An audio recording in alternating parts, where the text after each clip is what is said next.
अगर आप चाहते हैं सिमरन म्यूजिक का ऑडियो वीडियो देखने के लिए तो चैनल को सब्सक्राइब करें और बेल आइकन दबाना ना भूलें।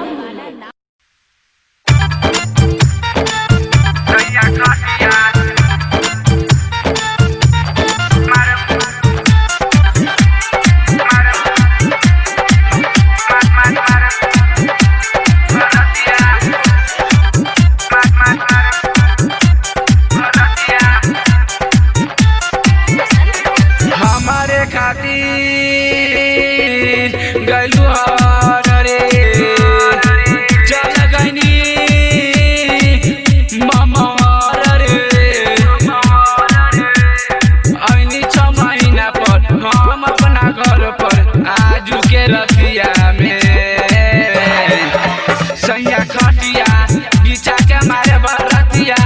सैया खटिया बिछा के मारे बरतिया हमारे खातिर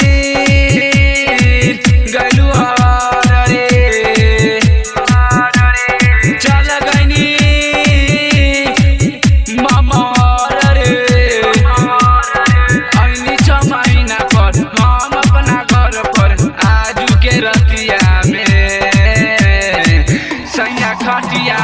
बिछा के मारे बरतिया सैया खटिया बिछा के मारे बरतिया सैया खटिया